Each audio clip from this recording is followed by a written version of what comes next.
I'm Zibby Owens, and you're listening to the award-winning podcast, Moms Don't Have Time to Read Books. Thanks so much for listening to my podcast. If you like what you hear, please follow me on Instagram at Zibby Owens and also at Moms Don't Have Time to Read Books. Today's sponsor is Blueland Cleaning. Blueland is an eco-friendly cleaning products company on a mission to eliminate single-use plastic packaging. They offer their products as a set of reusable bottles, along with cleaning tablets that you simply add to warm water to make a full bottle of hand soap or cleaning solution.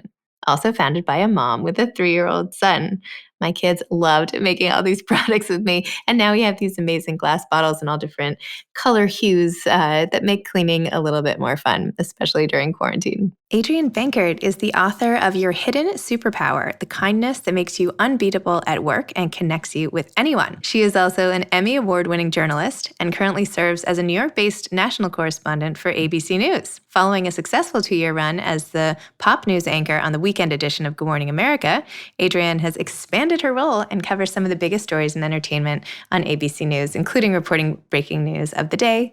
Her compelling interviews can be seen on all of ABC News' platforms, including Good Morning America, World News Tonight, Nightline, and ABC News Live. Alumnus of the University of Southern California, Adrienne calls herself a tour guide, providing coaching and mentoring, and is a sought-after and engaging speaker across the U.S., and is very involved in philanthropy. In her spare time, she enjoys golf for charitable causes and striking up conversations with strangers. Welcome, Adrienne. Thanks so much for coming on Moms Don't Have Time to Read Books. Thank you for having me on. And I have to say, I'm sure you hear this all the time, but I love your name. Thank you. I don't hear it all the time. It's always nice to hear it. It's such a cool name. I'm like, Zibby, I want to know the whole story behind your name. Oh, it's short for Elizabeth, so it's not that exciting. But when I was in playgroup, a girlfriend couldn't pronounce Elizabeth, and she called me Zibbeth, and my parent turned it to Zibby. So there you go. I love your name. That is a cool story. Names mean something, so it's important. Oh, thank you. It's sort of been a pain most of my life having to spell it. Everybody gets it wrong all the time, but whatever. I'll take it. I love it. I love it. Well, congratulations on your book. So exciting. Your Hidden Superpower. Awesome. So if you're not nice to me now in this interview, like it just totally refutes the main premise of your book. I mean, and I actually differentiate nice and kind I know, in the book. Like I have a whole thing on that. So if I was nice to you, you might be like, wait a minute, I thought you wanted to be kind here. That's true. Actually, I found that chapter really interesting, the difference between nice and kind, because I hadn't really spent much time thinking about the difference and which one was more important. Like you, I really do value kindness, and I try very hard on a day-to-day basis to be kind and nice. But what's the main difference between kind and nice, and just to like clear that up from the outset? Well, I have my personal definition is that nice is a hello in the hallway and kind is a warm embrace.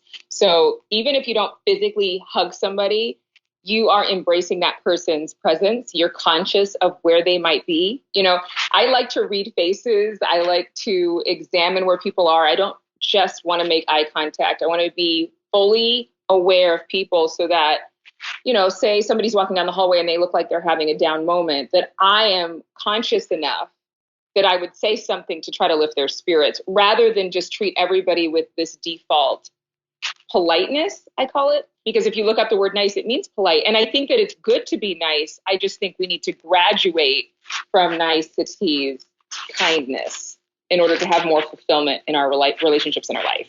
Nice is like the gateway drug to kindness. Like, oh, I like that. I'm going to borrow that and I'm going to give you all the credit. Zibby. You don't have to give me credit. Take it. No, it's going to go all the way around the world. I love that because, you know, I don't want people to think that nice is phony or nice is bad. It's just that I think of nice and how I was when I first got into my career and how most 20-something-year-olds are when they first get in their career. They are so nice and they're so sweet and they smile and they don't want to ripple any waves and they don't want to make any mistakes and they want everybody to like them. And I know there are some 20-year-olds who don't really care if somebody likes them or not. They're just going to do them. But I figured as I was growing up, as I was becoming a grown-up, that there had to be a point in my life where I was not so concerned about what other people thought of me. And it was more, I was going to be me and be fully confident in that. And that was going to attract the relationships and the life and the people that I needed and wanted. So that's the difference. So in your book, you talk a lot about just being yourself and how important that is, right? Yeah. And that's literally when I used to go to like 6th grade dances, my mother would say, just be yourself. And I was like, who is that? Like, I don't know. I don't even know. I can't even think of a word to say. I'm so insecure right now. How do you know how to be yourself? Don't you feel like you have to get to a stage in life? Now, of course, I know who I am, but I'm like, in my 40s. So don't you feel like you have to first reach a certain sort of self-awareness and accept it, and then you can act on being you? Or do you think that some people they know who they are, but they're afraid to show it? I think that my whole life, like you, I've heard that. And I wish, looking back, I could tell my 12-year-old self what mom really meant or what dad really meant. You know what I'm saying? Yes. Like, wouldn't it be great if we could tell our kids what just be yourself really means, so we could bottle it up and they wouldn't have to figure out, like we did through the hard knocks of life or trial and error? When I saw kindness and I studied kindness and used my desire for research as a journalist to kind of delve deeper into it, I realized that kindness was more than a random act or politeness. It was our identity. And when I looked up the word kind, I'm like, kind. And I'm looking it up in the dictionary. I'm like, okay, yes, it means thoughtfulness, but then it also means nature and natural propensity and determination. I said, oh my goodness, we all are the humankind for a reason, that in our DNA, that's who we are. So if I'm kind, then that means I'm just being myself. It was just like a big old light bulb flipped on in my head, because in this quest for success or contentment or satisfaction, I was not satisfied considering myself who I was, or just be yourself based on what I did. I didn't want it to be, my career made me feel like myself, or my friends made me feel like myself. I was like, what is the essence of identity anyways? How can I bottle this up, and how can I make it super practical where anybody on the planet could understand it? And it was kindness. There you go. It's right there in front of you all along. Very simple. And the thing is, it's universal. Like we have conversations about inclusivity and diversity and wanting to raise good children. And, I was noticing articles, like if you ask Kim Kardashian what she wants her kids to be like, one of the top 3 things is going to be kind. If you ask Gary Vee what he thinks are strengths, one of the top 3 things is going to be kindness. So looking at successful people, looking at famous people, and people who even run companies, I just was like, you know what? In work, we need kindness as much as we need talent, as much as we need people who have a great education. So it was like the universal language that we could all employ to shift the paradigm around what it means to be ourselves. And in your book, you talk about how using kindness allowed you to reach people like Hugh Jackman on much more of a fundamental level, and how his mom, had tried to instill kindness in him. And so you were like giving his mom kind of props by saying like, yay. Yes. Nathan Fillion and Hugh Jackman both said the same thing, that their mamas told them to lead with kindness, to be kind, and that stuck with them as grown-ups. And, I just was talking to a friend, or hearing her story. She has a son who's, I think, 9 years old now. He got told by his school that he couldn't come back because he had been having a problem with his temper. And I think about the children that we are raising now, and how the concern of moms is like, I want my kid to be a good person. But we are surrounded by people who are still dealing with the same things that they dealt with when they were 9 or 12 years old. To know that kindness made such an impact on somebody like Hugh Jackman, to me, is a little bit of an encouragement that moms, you are getting through to your kids by telling them to be kind. But I wanted to make it something where a kid could read this book, a grown-up could read this book, a CEO could read this book, a child could read this book, and still get the same thing, that kindness is the smartest thing you can do to be satisfied and be successful. And I like how in the book you address, some people I think feel, well, I'll be taken advantage of if I'm too nice, or I'm going to be a pushover, like that whole, gets a bad rap sometimes, being nice. So, or being kind, rather. Sorry, being kind. Changing the whole language. Changing my language. Got to toss out the words. So how do you make sure that people's kindness, that it doesn't lend them to get taken advantage of? How do they make sure that other people don't misinterpret it and misuse it? I mean, I guess you can't really do anything, but. You can't. No, what I think is, and I thought about like what I would say to a child, or what I would say to somebody who was just starting their career. I have had to learn over time and through mentoring that I've got to be me and be able to stand alone in that if necessary. I can't allow circumstances to change me. Like whatever's going on around me, stress, anxiety, fighting, if I stay kind, if I remain anchored in kindness, then I am going to just be myself, even when the whole world shuts down, even when people are mad, even when it's really tense at work, and even when people might try to take advantage of me. I think one of the biggest lessons I learned was actually from a woman who's still in my life. She's one of my best friends, but she mentored me for so many years. And she'd be like, Adrienne, know your players. And I talk about that in one of the chapters of the book, because if you know your friends and you know your colleagues better, then you know what to do. It's not, kindness is not this blanket, oh, just let everybody walk all over you and just do everything for them and just serve and everything's going to be right with the world. It's not that. Kindness is sometimes keeping your mouth shut, because what you say could be used against you in a negative way by somebody who says they're your friend. By keeping quiet, not only do you prevent conflict, but you also protect yourself. And that's what I want people to know, is that it's not this blanket do-gooder book. It's be aware, be conscious of the people around you, even those who may have ulterior motives. So as I said, I think it's important to be kind. I think most people would agree with you philosophically. Yeah. And yet I didn't dedicate however long it took you to write this book to writing a book about kindness. So what was it about this concept that made you think like, okay, this is my book. This is what I want to work on. This is it. It wasn't my idea. Okay. My mentor told me to write it because I wanted to write a book for years. I'd said, I'm going to write a book. I'm going to write a book. I put it on my goal list, writing a book this year, and it never happened. And then the year that I wrote, I am a published author, is the year it actually happened, that I got the publishing deal. So I'm a really big believer in writing things down and being specific with your goals. But at the time when I was on this quest of how can I grow up to be the woman that I always wanted to be, I was really thinking about what is the key to fulfillment.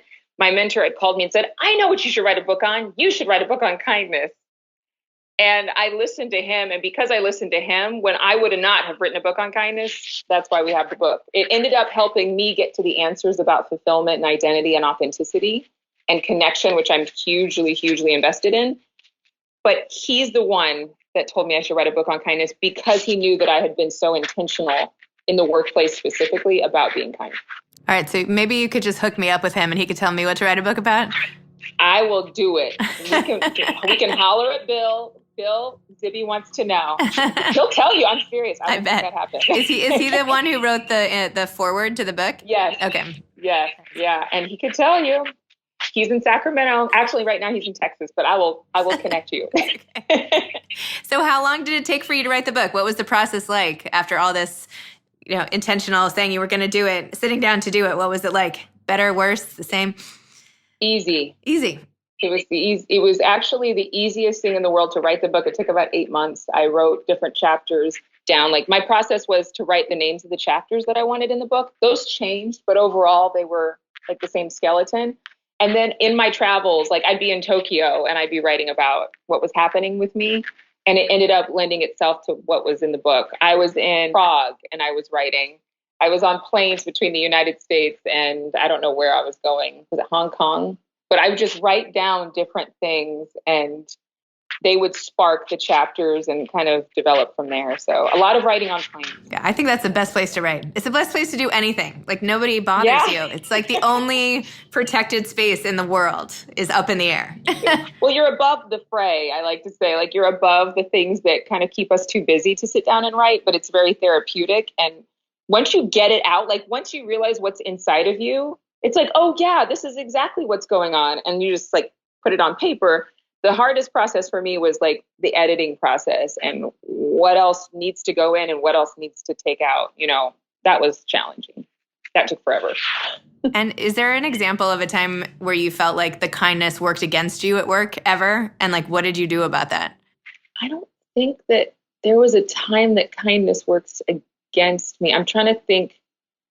I write about in the book where there was this one moment where I was in Florida for a story and I had to rush to the airport to leave. And I found out my friend's husband was actually flying out at the same time. And so I said, let's connect. So I sat down, I talked to him, and I had made time to drop off a friend's birthday gift at the FedEx before I left. Like, I was endeavoring to really like take care of people while I was on this mission to get out of town. And I left my coat at the TSA, but I didn't know that until I was on the plane and realized it. Now my coat, and it was one of my favorite coats. And I was just like, no, because I hate losing things. And I thought to myself, did this like trying to like be everybody's, kind partner of intentional relationships screw me over because I was like too busy to notice that I left my coat? Like I'm sitting there like questioning everything I did. And then I said, shut your mouth. Like, just be quiet, chill out. Like, you lost your coat. You're going to get your coat back. We got to figure this out. And I think that sometimes in life, we second guess ourselves because we really are endeavoring to be good humans. And we think it's coming back to us in a negative way, or, we're being penalized for being good people. But don't listen. That's a voice of self-doubt. Keep doing you. Keep being just yourself, as your mama said. Yeah. Shout out to my mom. She was a wise woman. Yes, she was a wise woman. For other people who are trying to write books, what advice would you have for them? Just be yourself. I really was about to say that. You have to use something else. I know. Well, it's funny because the biggest challenge for me, because this is my first book, it was super easy to just put it all out there, right? But then when you get other people involved and you're publishing, you sometimes question yourself. Like, am I doing this right? I should listen to you because you are an expert. And there are things that you need to listen to a publishing team and copy editors and marketing people all about, right? I get that. But at the heart of your storytelling, you have to maintain that you know better than anybody what your story is. And don't be inflexible, don't be difficult, but goodness gracious, I caused myself so much more grief because I was questioning my own story at certain times in the editing process. And it's like, no, you have to have the resolve and you have to follow peace. I say that if you get all like anxious ridden and so like tight and stressed out about something, know that you're not necessarily going in the right direction. You want to pause and just say, time out. I know I have a deadline, but I've got to be true to my voice. And because I was true to my voice, when we got this book done, I was like, I can stand behind everything that's in it. Yes. So what do you attribute to your success professionally? You're an Emmy Award-winning guru, author, broadcaster, journalist. What do you think it was? Is it something just in your DNA? You always knew you would achieve this? Or is it something with your family? Or is it, I know obviously kindness plays a huge role, but there are a million people who don't achieve what you did. Or what do you think it was? I think it's that I didn't quit, because I think that for me, when I was about 23, 24, I expected all of this that's happening now to already been happening. Like I really was always thinking I was delayed and that I was late. And I thought, why is it taking me so long to get to this point or that goal or whatever? And everybody's journey is so different.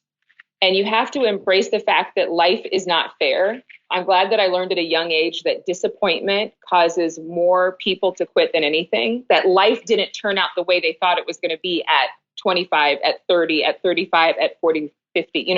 There are these individual goals and landmarks that we decide this has to happen or I'm no longer a success. And once I realized that was the trick that life tries to play with you, I decided I was going to overcome that way of thinking and determined to keep going. I don't care how long it takes. I don't care what I have to do. This is what's in my heart. I'm going to keep going for it. And I think the other thing that's really helps me to be successful is I say that mentors are tour guides. And I have a great mentor in my life, but I also mentor other people, and I have for over a decade. And being somebody else's tour guide is a teaching for you. And it helps reveal different things that you need to work on in your life. And so removing those blind spots helps us to find the treasure map that's specific to us so that we can stay on orbit, so that we can stay on our path. So those are two things. I love that. I love that treasure map analogy of life, right? Because we're all just trying to get somewhere.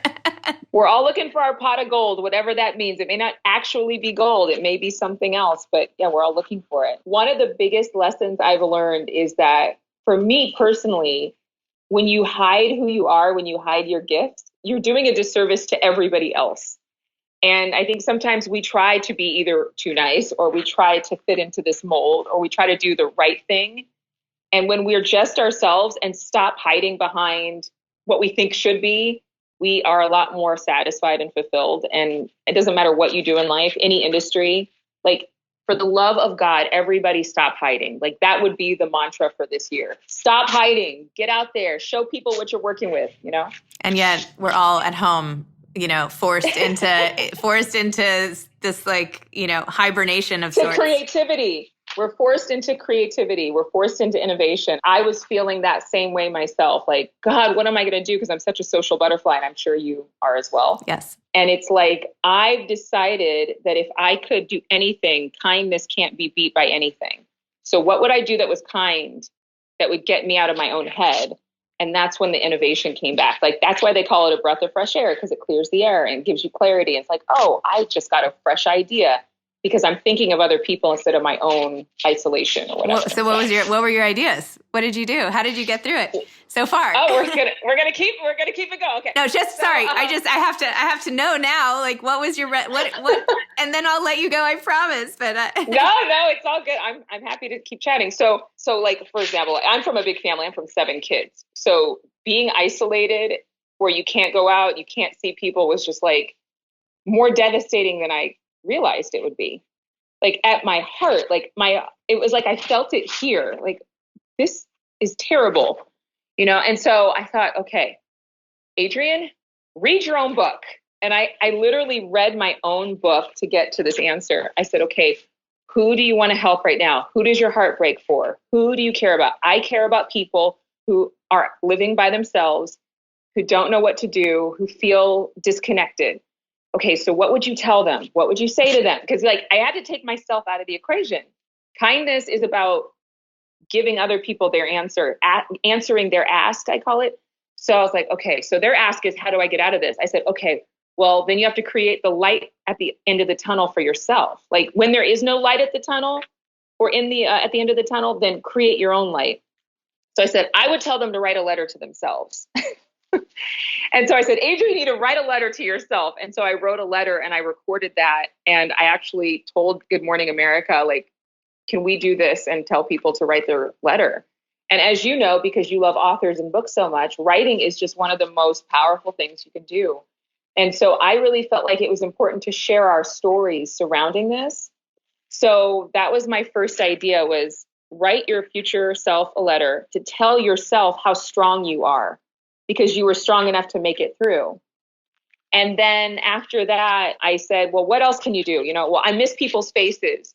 So I started sending video text instead of regular text messages. And, you know, when you would say, okay, I hope you're safe, or stay strong, or, you know, the things that we've been saying to each other, instead I would make a video and say, you're amazing. I can't wait to see your face. Like, I just wanted to tell you, and like make it a 10-second selfie video. And people were really like lifted by that. They'd smile because it was like, oh my gosh, a face. You know, I haven't seen one in a while. And then the third thing is GMA asked me, what are 5 things that you do for your own mental health? And so thinking about kindness, thinking about ways that I've reached out was one way. But also, I do talk about this in the book. You do need to be kind to yourself. And deep breathing, journaling, again, writing, taking walks just to clear your head, stop overthinking, and then relying on that inner circle that you do have, not thinking that you have to do this alone, because even if we're alone in our houses, we're not really alone from the people who love us and care about us, our friendships. There's somebody who cares. And then the other thing is, one of my colleagues, actually one of my cameramen, had accidentally called me during this whole thing. And I said, hey, and I picked it. Oh, I'm sorry. I called you an accident. And I said, no, I'm so glad you called me, because I know he lives alone. I said, how are you? And he's like, I'm not doing so hot. And I said, okay. I was like, I'm calling you every once in a while. Like, I'll adopt you. Like, I'm like your daughter. Like, I'm just going to check in. And I really, really believe that this needs to continue no matter what we're going through. Like, it's not normal to be disconnected. It's not normal to not check in with people, or, you know what I'm saying? Like, call your friends, call people you care about, call your colleagues, call your clients, just because. So those are the things that snapped me out of it, because it really, really hit me hard, like a ton of bricks. Those are great suggestions. I love that little video clip. I feel like people might be like, oh, enough. Stop. From me. I don't know. No. But I love it. That's a great idea, because I would love to receive that from friends, right? So Anyway, those are all great ideas. And that's the thing. Yeah. Do what you would want done for you. Like, everybody's different, right? But you would want to see somebody's face. Like, that would make you happy. That's why I do this all day long. Hasn't this helped you? Oh my gosh, so much. I mean, it's amazing. Every day I'm talking to, 1 to 5 new people and getting to know them. It's amazing. It's so fulfilling to me. And then I can go back into the rest of my house and deal with the kids and the housework and all the rest of it. And it it fills my bucket for that, to use that cheesy phrase, but it really does. So. Well, and that's the thing is that we have, so much tension or whatever. And it's that can lend itself to other emotional rawness where you might have an outburst or you might, you know what I mean? And it's up to us to keep ourselves centered in who we are, our kind selves, our highest self, so that we are prepared for that tense moment or that, because the pressure is not going away, but our response to it is our responsibility. And if we center it in kindness, we're a lot more in control than we know. We're a lot stronger. I'm hoping the current stress goes down a little bit. That would be nice. that from your lips, somebody's listening. I would love to take back my old bucket of stresses that I thought were a big deal. That would be like a walk in the park. Well, I think no matter what the stress is, I don't think it's ever going away, but I also think that kindness is never going away. It's never going out of style. And I think, for a lot of us I hate to say it, but a lot of us as women, we think about the shelf life of what we're doing, I think, a lot of times. How long am I going to be able to get to do this? With parents, one day they're going to move out and, it's going to be an empty nest. You think, my friend's thinking about that because her daughter's 16, which is she's leaving soon, and it's so take all the things in your life that have a shelf life out of the picture. And what are you left with? There are only a few things that are timeless. And kindness makes you timeless. And it was Diane von Furstenberg's book where she was quoted as saying, I didn't know what I wanted to do when I was in my 20s, but I knew what kind of woman I wanted to be. That makes us so timeless. We will be classics. And that's what I wanted. I was like, what can I do in this world that will never be told to me? Nope, you're too late. That's past. That was a trend. It was kindness. So kindness and perhaps the Diane von Furstenberg dress. You know what I'm saying? You know what I'm saying? Who doesn't want those gifts? I'll take it. Well, okay, thank you. Sorry for extending this, but I'm so glad I did because those were great pieces of advice, and I loved hearing how you are getting through this time because everybody needs someone else's perspective every so often to pick them up and get them past this finish line. So thank you for all that. And thanks again for all your time. Oh my gosh. Thank you. It was a pleasure. So much. Thank you. Thanks again for listening to my podcast, Moms Don't Have Time to Read Books. If you liked this episode, please follow me on Instagram at Zibby Owens and at Moms Don't Have Time to Read Books, and sign up for my mailing list at zibbyowens.com so you can always hear about the latest things I'm up to. Thanks a lot. Thanks to Blue Land Cleaning, our sponsor for today's episode. Blue Land Cleaning, get your single-use plastic packaging, make that a thing of the past with this eco-friendly cleaning products company. Thanks so much to Steve and Ryan at Texture Sound for the sound editing, and thank you to Morning Moon Productions for providing this fantastic intro and outro music. Thanks for listening. You could always email me at zibby@zibbyowens.com.